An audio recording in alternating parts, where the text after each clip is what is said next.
Brownie by 3. Starlight and Trixie were in Trixie's wagon on Trixie's bed, doing the most intimate thing two mares could do, reading quietly side by side. Motes of dust danced in the bars of golden spring sunlight pouring in through the windows. Notes of birdsong filtered in from outside. The only other sound was the musical hum of unicorn magic and the flick of turning pages. Starlight pored over some quaint and curious volume of forgotten lore. Most of Trixie's concentration was on her novel. Some hummy thing that she'd gotten from Lyra. It was about a band of cute humans fleeing their lost homelands and looking for a new lands to call home.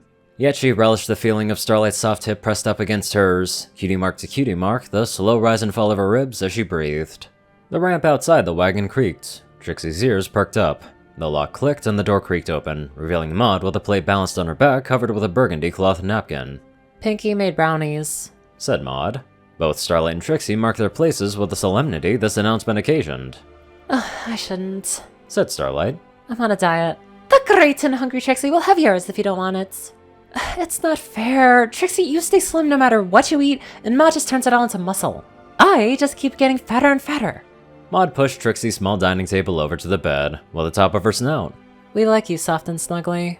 I don't like me soft and snuggly, said Starlight. She levitated the plate onto the table, and pulled the napkin away. The brownie's crispy-looking top gleamed. Its sides were delicate and moist-looking. Partially melted mini marshmallows rose from its delicate dark brown surface, like chewy shipwrecks floating in a chocolate sea. Trixie frowned. You only brought one. It's big, said Maud in her matter-of-fact monotone. We can share. Trixie nodded. If Starlight doesn't want any, we can cut it in half. Maud cuts, Trixie picks. Maud opened the silverware drawer and riffed through the assorted cutlery, all plastic utensils, chopsticks, and pepper packets from takeout orders, and pulled out a butter knife. Good plan, she said around the handle. No, hold on, said Starlight. I said I shouldn't. I didn't say that I wasn't going to. Ugh, fine, said Trixie. Maud will cut it 3 ways, then... Her brows knit. Her brain shuddered and sputtered. 3 ways, then... Oh, but who? said Starlight in a grim stentorian tone. Will pick. Trixie flourished a hoof. The great and objective Trixie will choose. Starlight frowned. The way the great and greedy Trixie hogs the covers doesn't give me a lot of hope about her objectivity. Sleeping Trixie isn't the same as awake Trixie. Awake Trixie is very fair. Maud cleared her throat. I'll just be very careful to cut it into equal pieces. Good, said Starlight. It's very important that these things be equal. Maud and Trixie gave Starlight a wary glance. Starlight rolled her eyes and gestured empathetically at the brownie with her chin. Maud gripped the handle of the plastic knife between her teeth with a delicate precision earthbound mouths are capable of. She cut a line from one corner to the approximate center of the brownie. She did the same for the next corner. Finally, she positioned the knife at the approximate center of the opposite side and pressed it down. Maud, no! said Starlight. But it was too late. The brownie was cut. Maud set the knife down. What? The shapes are different pieces!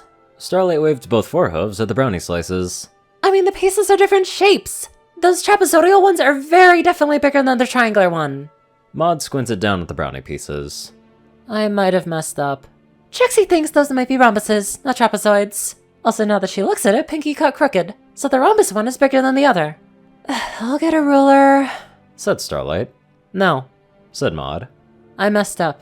I'll take the triangular piece. I'm not that hungry.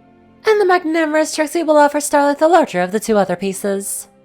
No, you take the bigger one, Trixie. If I eat, my butt will just get that much bigger, said Starlight. Trixie smiled a slow smile. That's the idea. Fine. I'll take the biggest piece. Shall we? said Starlight. Trixie levitated away her piece. She held it under her nose to inhale its rich chocolate scent, and then pulled it past her lips. The smoothness of the chocolate and the decadent chewy texture of the marshmallow provided a lively contrast. Oh, my Harmony Pinky's a goddess, said Starlight around a full mouth. Maud grunted in agreement, both cheeks bulging out as she chewed and swallowed. Trixie's brownie was gone soon too. As she licked the last crumbs from her telekinesis, a wicked idea sneaked into her mind. I know a way that we can even things up, said Trixie. Maud raised an eyebrow. What's that? said Starlight, staring regretfully at the now empty plate. Trixie beckoned them close. I'll whisper it to you. Starlight scooted closer on the bed and draped one foreleg over Trixie's. Maud shouldered the table aside and stood nose to nose with them. Trixie nuzzled her slim snout in between the other's muzzles. Her nostrils flared, savoring the bittersweet smell of chocolate on her lover's breath. Her tongue darted out, tracing across the thin cupid's bow of Maud's upper lip and the plush softness of Starlight's perpetual pout. Oh, Trixie. Breathed Starlight. Maud gave a stoic moan. Her back knees trembled beneath her frock. Let me taste. Whispered Trixie. Both mares' mouths opened. Her tongue darted inside Maud's mouth and Starlight's joined her. Their small tongues darted back and forth across Maud's big one.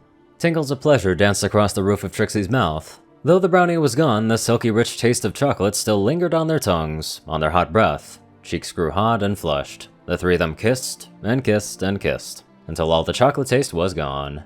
There, Said Trixie, licking her lower lip. Was that fair? I don't know. Said Starlight. I think Maud should go and get another brownie. That's certainly one way to kiss, I'll give him that. Kinda unique that Maud was also brought into the mix. Anyways, let's get on to our very unique donators. Top donators: TacoCat598, Peter Coulthard, J Tinman, Darkside, and Only One Thing. Zar630, Rayden, Narwhals, Blackmoonheart, Pastel Skies, Austin Rollins, CrazyKiller557, Stu Hex, Will, Omicron Library, Chris, Michael Delaire Moore, Fierce Pug, Dospo, Delta Omega, Jack Hadge, RuneScythe9852, Madman Stan, Lizzie Perkett, Drake Lovedragon, Hunter Norman, Stephen Bingham, LandGod12, Sorcerer Constantine, Hudzaza, Conver, and many more awesome people. Thank you all so much for watching this video and live life to the fullest.